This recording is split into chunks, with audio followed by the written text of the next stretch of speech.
I just look forward to that opportunity to be dedicated and set apart to doing that work. Yeah. And you're supposed to do it your whole life, but a mission, it's a special experience.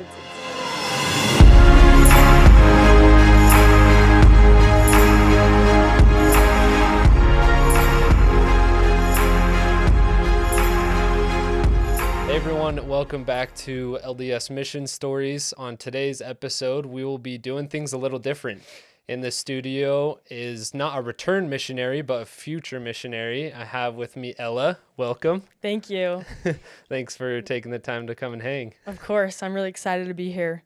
I just got my call like 2 weeks ago now, and I'm serving in the Argentina Neuquén mission. Let's go. Speaking Spanish, and I don't leave I start June 3rd, and then I'll report to the Mexico MTC on June 18th. So you're going to Mexico? Yeah. Okay. I've heard some fun stories about Mexico. I'm really excited. My brother went there. Okay. One of them, but that's it. So. That's awesome. Yeah, I went to Mexico, and then Claire, who's in the back, she went to Mexico as well, and it's such a magical place. Most people talk about how the MTC is a similar spirit and feeling as the temple, and I feel like that is definitely my experience in Mexico, and that's something you can look forward to for sure. I'm so excited for it. It's gonna be so good. It's gonna be cool. So tell me a little bit about yourself. Where are you from? What was it like growing up? What role did Jesus Christ and his gospel play for you as you grew up and prepared to now be going on a mission? Absolutely. I grew up in Draper, Utah. I've lived there my whole life. My parents moved there before they had my oldest brother, and then we've all just been raised in that little house in Draper. And I have seven siblings, 6 older, 1 younger. Wow. And that definitely has changed my experience, I think, with the gospel and like just who I am. It has completely shaped me, and I think I have 2 of the greatest parents there are. They've always taught me the gospel, and we never miss a week of church. I can't ever remember us just skipping. So it's been really important in my life. When it comes to getting to know Jesus Christ, I think that it came naturally to me in a lot of ways, and then in other ways, maybe people assume that it came naturally, and I didn't feel that way. Like for serving a mission, I got to watch all 6 of my older siblings serve. Wow, that's so cool. And it's been way cool. But my oldest brother, he left when I was 5 years old. I remember coming back to class, kindergarten, the next day, and my teacher being like, she's like, "Where were you yesterday?" And I was like, "Oh, I was dropping off my brother at the MTC." And I have that memory. And then no way.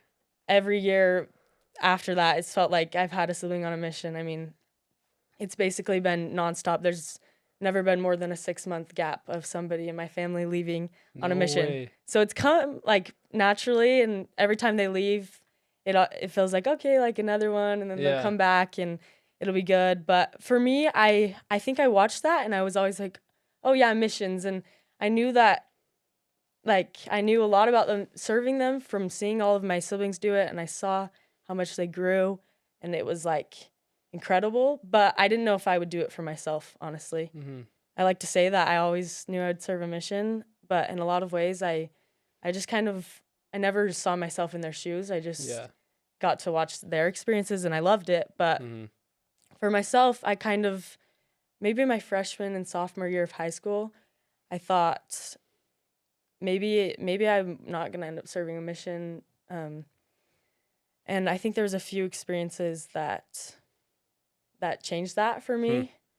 Like, one is FSY. A lot of people go to FSY these days, and mine was a little bit of a unique experience. I didn't really enjoy my FSY group that much. My counselor, I felt like, didn't really like me, and I was excited to go there, but I kind of had a hard time.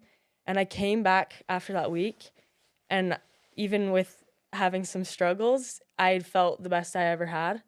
And I kind of remember reflecting on it and being like, why do I feel so good? Yeah. And it was like the experiences that I had in the scriptures, spending every hour, every morning we would spend an hour just studying our scriptures, personal study, and then we'd share, and it changed me, and I felt so good. And just a week of doing that, I was like, this is life changing. And I kind of realized if I went on a mission, even if it was hard or if I felt alone or whatever it is, I would still have those experiences in the scripture like I never had before. Yeah. And that was definitely a big deal for me. Yeah. And then another thing that changed like my thoughts on a mission was seeing my sister serve. My older sister, she's a twin, and her twin left on her mission after a semester of college, like a lot of girls do. And my sister, we didn't think she'd go. She had some health struggles, and so she just wasn't sure if she'd make it out. And she kind of had gotten going with school and was doing really well in that, and it felt like she just wasn't gonna end up serving a mission. And then I remember, I mean, our other sister, her twin, had been out for a year now, and I was sitting in the car with my sister, and she said, "I'm gonna serve a mission." And she was 20 years old at this point. Yeah. And like in a lot of ways, it shocked me. Yeah.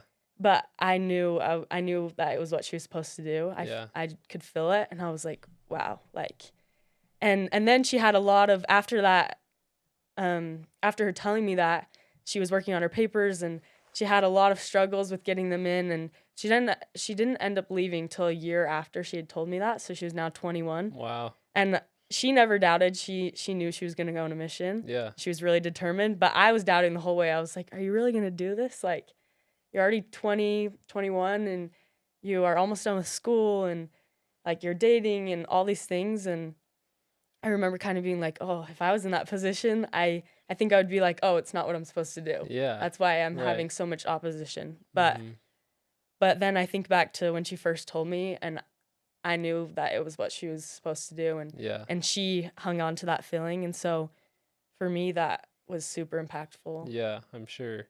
It's so cool to have older siblings and examples in your life of people who are, you know, trying to follow Jesus Christ and kind of watching them, you know, make good decisions, make bad decisions, succeed, totally fail. It's because I have 3 older brothers, and I always felt like I was indebted to them because they all served missions, but their path to the mission looked really different and their experience in high school. But it's so cool to be a younger sibling, to be able to kind of take notes as you witness your siblings go through some of these hard trials, and it kind of smooths the path for you. Totally. I always felt, I don't know if you feel the same, but it's like, I feel like I just kind of cruise down, and it's the best. And having them to kind of lean on is a huge blessing. But I want to talk to you really fast about kind of rewinding to FSY. Yeah. That can be for a lot of youth, it's kind of the first time where they're able to learn how the Spirit works with them and speaks to them. You mentioned, you know, studying the scriptures. For me, it was like the first time that I spent an hour straight in the scriptures, you know, and tell me about learning to know how God speaks to you. What has that process been like? Do you feel like you're still learning? Do you feel like it's something that you're still trying to figure out, or what's helped you do that, I guess? Yeah, that's such a great question.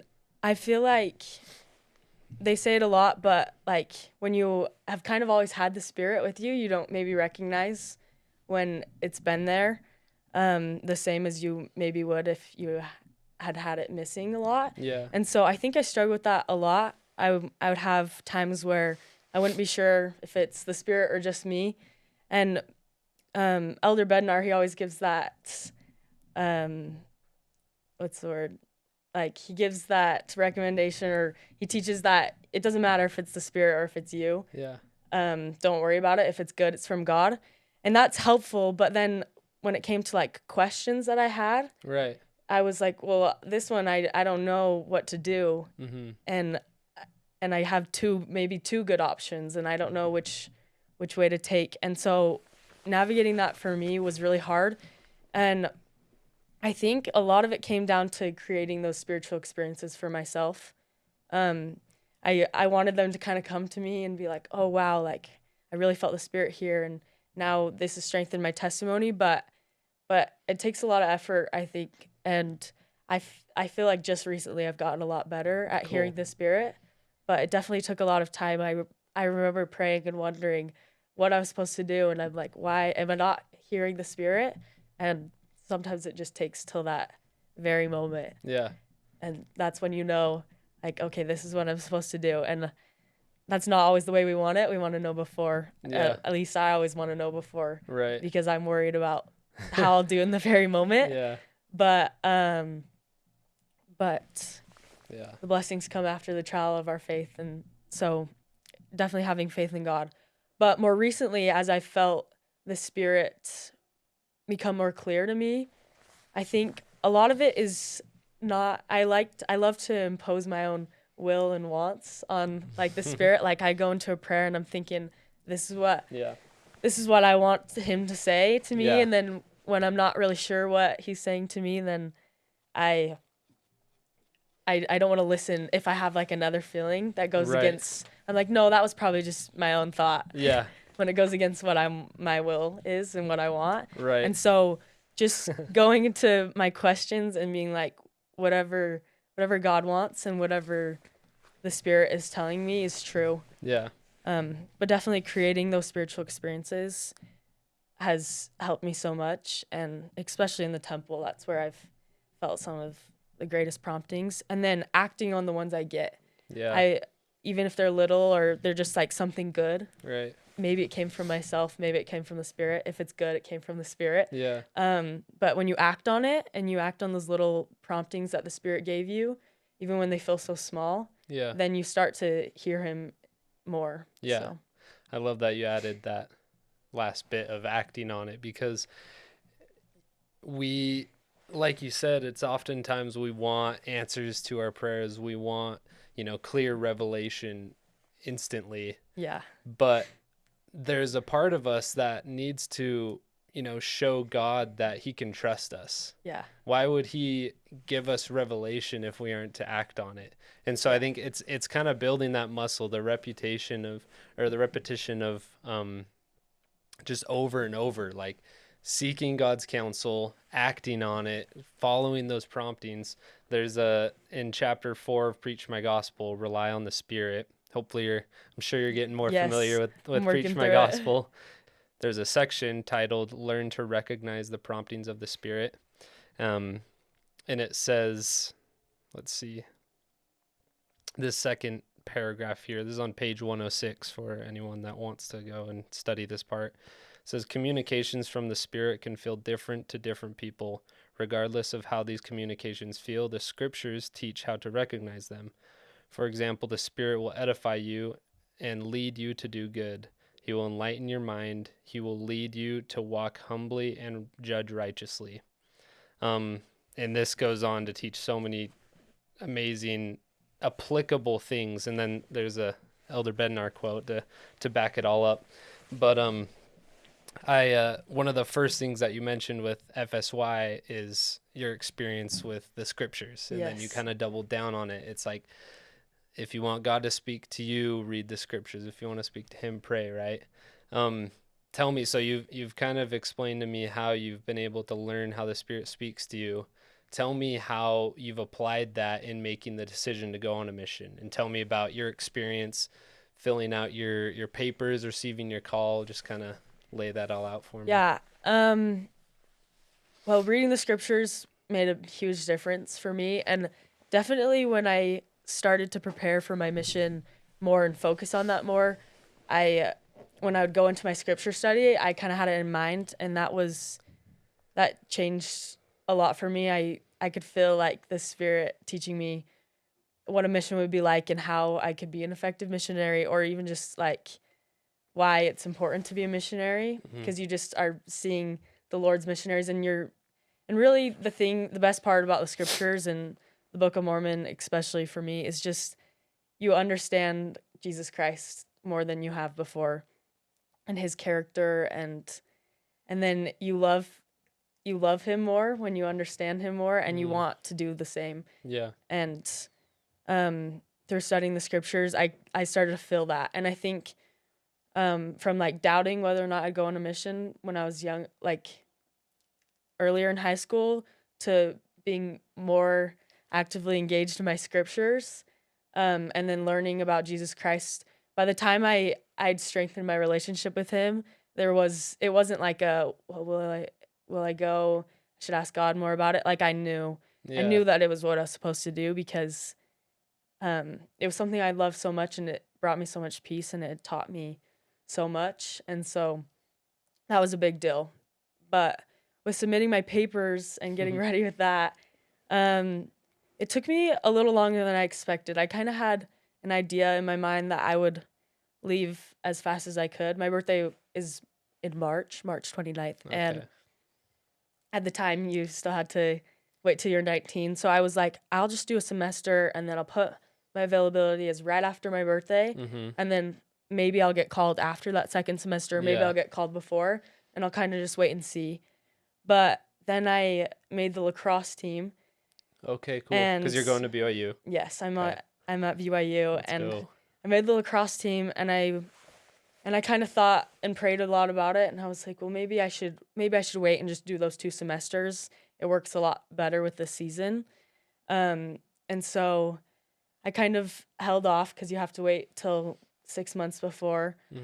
And it was hard because I was excited to do my papers. And when you'd kind of been planning that. I like had dates on my calendar of when I would have my bishop appointment, and then I just had to keep moving them back. And that was kind of tricky for me. And then when they announced that you could leave at 18, again, I was like, oh, like maybe that's what I'm supposed to do. And so I remember like praying about it and kind of thinking, and I knew that God had kind of set my path in a way that it was supposed to go. Yeah. And I could definitely feel that in my prayers. And so I decided I'd wait. And even then I realized that for the lacrosse season, it goes past school. It will go into like May. So then I was like, oh, I'm going to have to wait even longer. Yeah. So then I pushed back starting them for another month after that. So it'd now been like 2 or 3 months later than I planned. And it was hard to wait for me just because by now I've been looking forward to it for a while, and I just kind of want to get out there. I feel like a lot of times, but for me, like the more I've had my experiences, I know that the Lord planned it in this way. And then even getting my interviews once I could start took a lot longer than I wanted, and getting my papers submitted took longer than I wanted, and it wasn't nearly as long as, say, my sister, who was having all those struggles. And so I was trying not to be impatient because I knew that many have had it worse than me, but I could kind of feel the Lord saying, just hang on. Like, I have my own timing for you.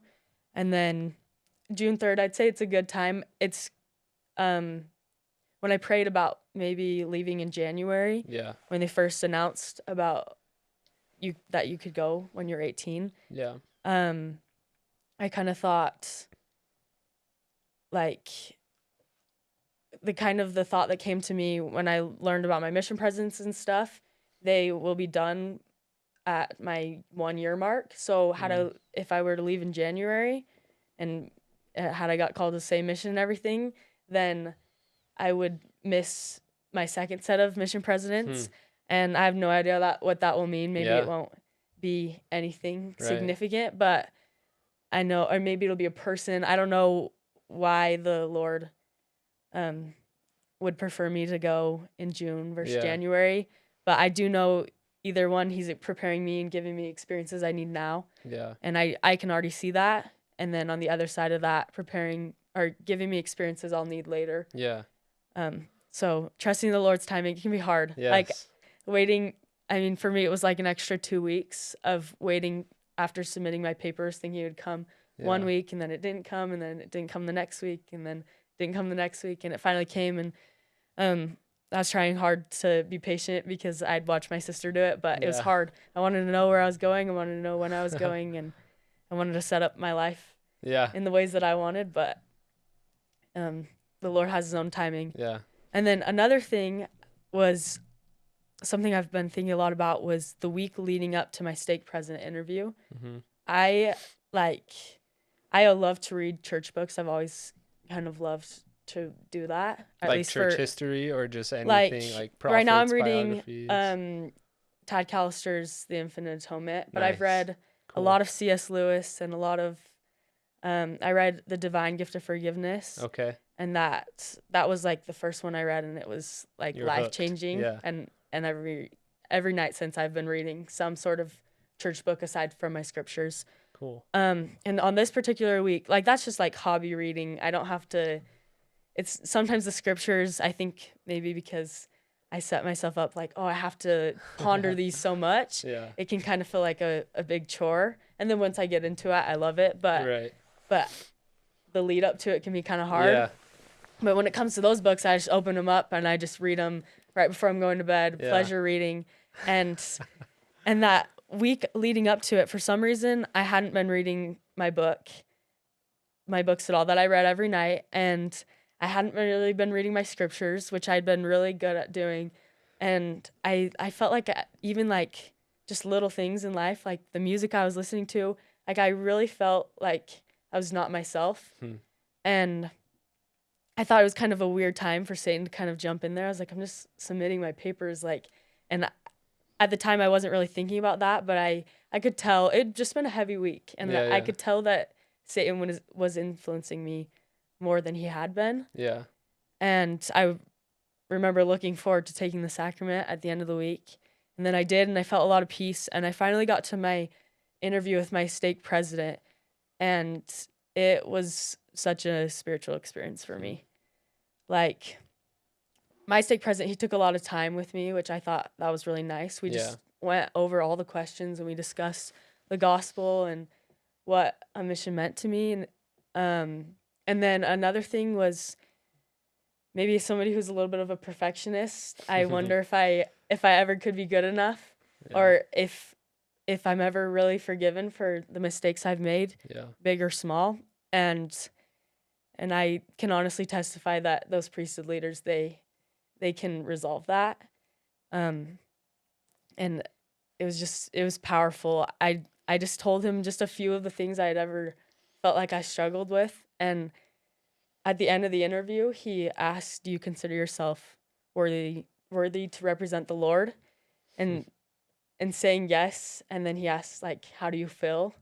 It was just like so much peace.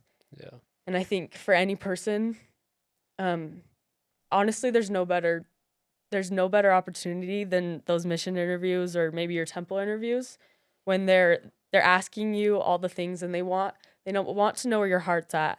Yeah. And the things that you've struggled with, and the opportunity presented itself to just relieve myself of any of the things that I maybe had felt guilty about before. Mm-hmm. And that came, and so it was really a good experience. You leaving a little later than you had originally planned, there's going to be so many experiences that will happen at the tail end of your mission that you wouldn't have experienced. Yeah. That you will be like, okay, like this is why. Yeah. My one of my older brothers had a similar experience, had to leave 5 or 6 months later than he had planned, and we've talked about it, reflecting on those last few months of his mission, and those were some of his greatest memories and lessons learned.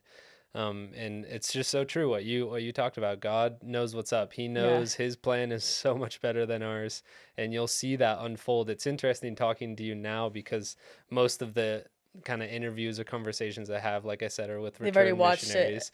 Yeah, they've seen them, and so I ask them, I pick them out. I'm like, what are the memories or experiences you had that like testified to you that this is why you were here? Right. Like, this is why you went and served a mission at this time to meet this person. And that's what I would just say, like, look forward to.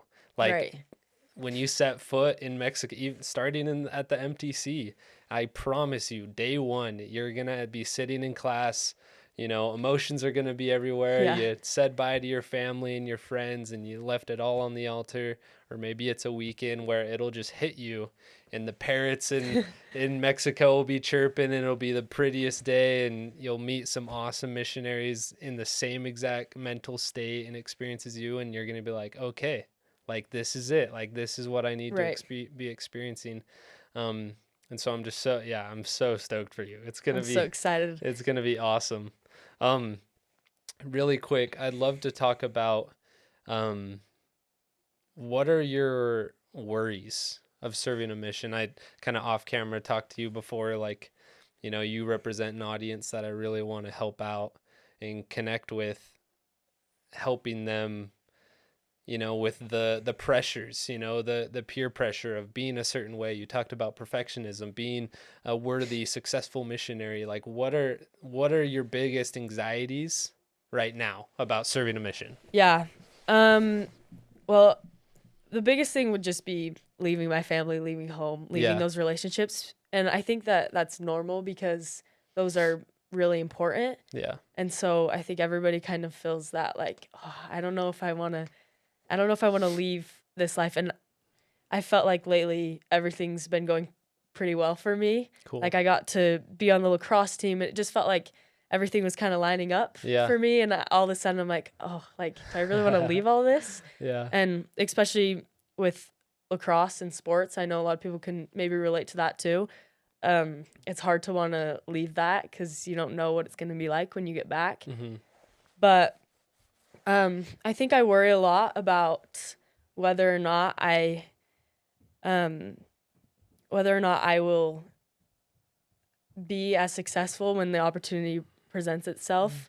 Like, sometimes I wonder, I'm like, why is God calling me, a 19-year-old girl, to go and share the gospel? Like, I just feel inadequate. Mm-hmm. Like, I don't know nearly as much as I always will sit in my BYU classes, and I'm like, if my teacher could just go and teach all these people, then they would for sure convert, because like, he's converting me, that's for sure.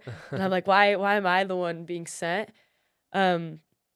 But God knows. And I think one of the greatest, as I've been thinking about it, something that's really powerful is that I am just going to be a 19-year-old girl who is scared to be in another country and scared to learn another language, and doesn't really know the gospel perfectly, but has learned that it's true for myself. Yeah.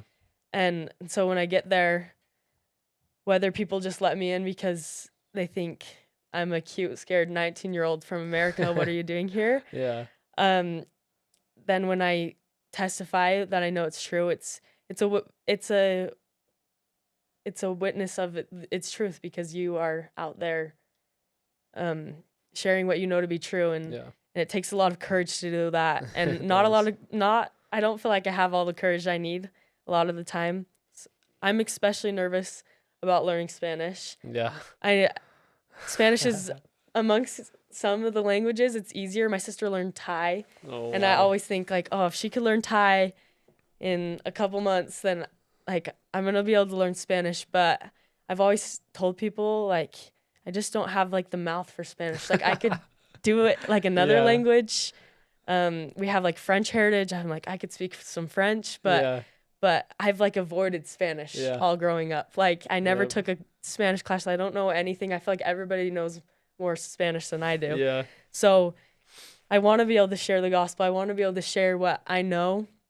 And the language is definitely going to be hard. Yeah. And maybe that's because God just wants me to share the simple testimony that I have, and just testify of the main things I know to be true, because odds are that's all I'll be able to do for a while. But I think that's definitely scary. Mm-hmm. And then I think even after watching 6 older siblings go, I still, and lots of friends and family and lots of people, I still don't know what it's like to be missionary. Mm-hmm. And I know kind of what you do in a day, but I just don't, I think I'm like scared that I know it's going to be a lot different than I imagine. Mm-hmm. And it will. and I'm just waiting to find out what it's like, and I don't know always how to prepare best for it. And I mean, sorry to cut you off. It's just one of those things in life, deciding to go to college or deciding who to marry. Like, it's one of those things you don't know until you do it. Yeah, you just got to do it. And that's the whole purpose of this podcast and project, is to help future missionaries like you be exposed to the realities of serving a mission, because it is hard. And it's funny that you say that about Spanish. That's exactly how I felt. Like my mouth, Spanish was like, that was the hardest thing about my mission. 100% was learning Spanish. And I'm grateful for it now and what it taught me. But there are certain aspects in the missionary schedule is just, it's intense. Like I remember, I don't know why my expectation of what a Sunday would look like on a mission, I thought that it's like Sunday is like the chillest day at home, right? It's like rest. You go to church, you read your scriptures a little bit, you take a nap, you hang out with family. I don't know why on my mission I was like, oh yeah, like Sunday's chill, it's just like, but it's such intense. A grind of a day. It's the day right before preparation day. You go to church and then the rest of the day you're out just trying to do your thing. And so there are some of that, like you said, you have siblings and other people in your life who served missions, but and so you have this somewhat of a picture that you've painted, but when you get out there, it's honestly going to be way different. And that would be what I tell future missionaries and people preparing to go on missions is the best thing you can do, that I learned at least, is to follow the missionary schedule exactly and to learn why the certain activities are when they are, right, and how each one sets you up for the next one. And something that my mission president's wife would always talk about is consecrating your leisure time. And it sounds like that's a habit that you're already good at with reading all of these awesome church books in your free time. But what you do from 6:30 to 9 a.m. and then what you do from 9 p.m. to 10:30 p.m. every morning and day will determine your happiness and your success as a missionary, in my opinion. Once I was able to kind of figure that out, I just found so much more joy. And so that's just a little 2 cents. I don't take it or leave it. I don't know what I'm doing here. I'm taking it.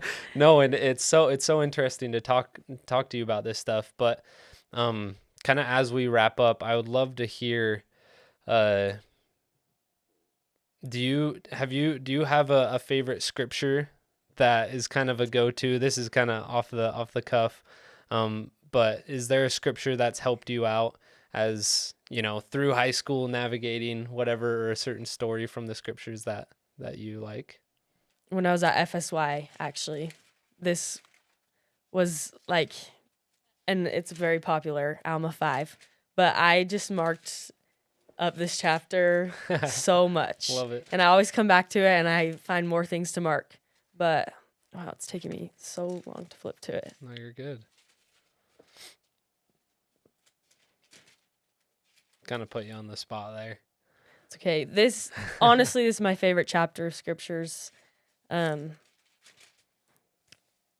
So it might not be, it's kind of calling people to repentance. So okay, it's its own they need to hear thing. It. But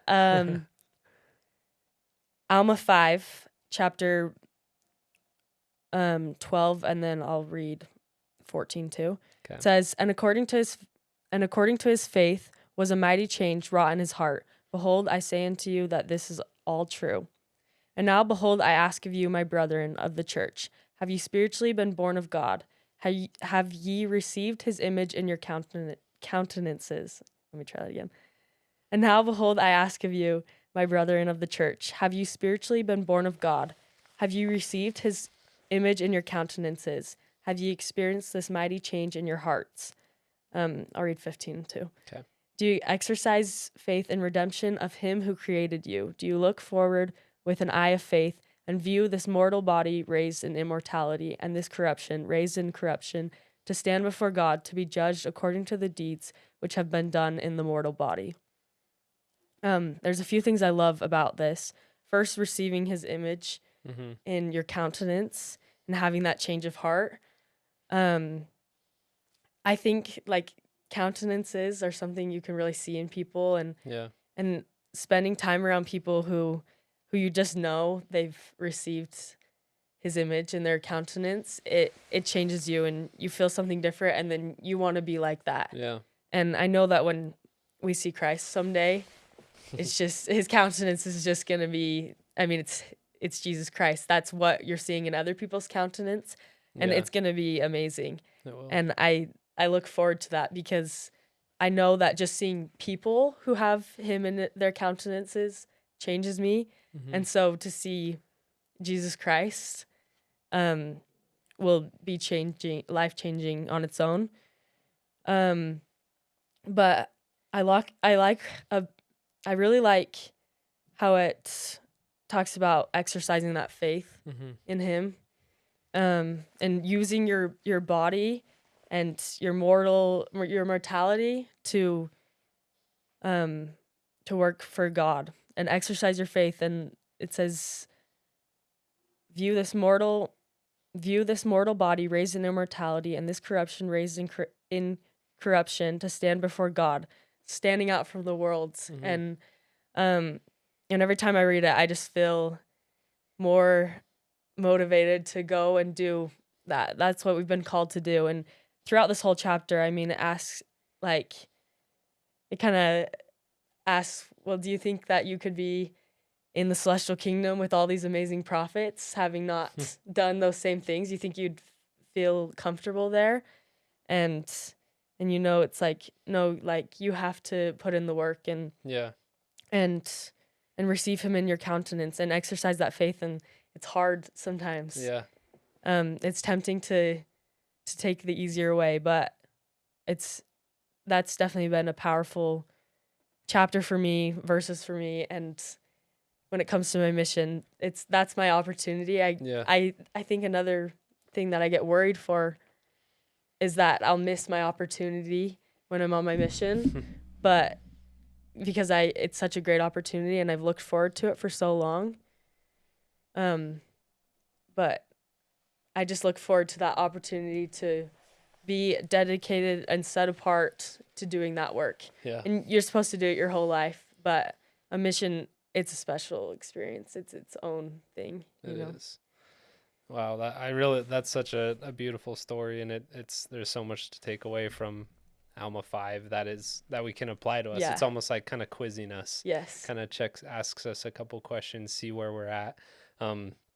Something I want to end on at the end of chapter, on the topic of kind of quizzes to see where you're at. Maybe if you're listening and you're preparing to go on a mission like Ella here, go to Preach My Gospel. At the end of chapter 6, there's a Christ-like attribute activity quiz. Yes. I'm sure you've done this in seminary or whatever, but this is something that I like to do at least quarterly, maybe 2 times a year, just to see where I'm at with some of these attributes. And that is what helps.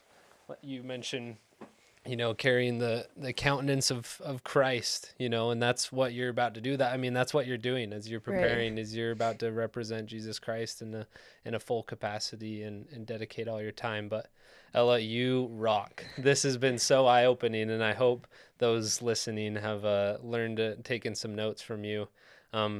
But are there any, final words or testimony you want to leave for people as we end this?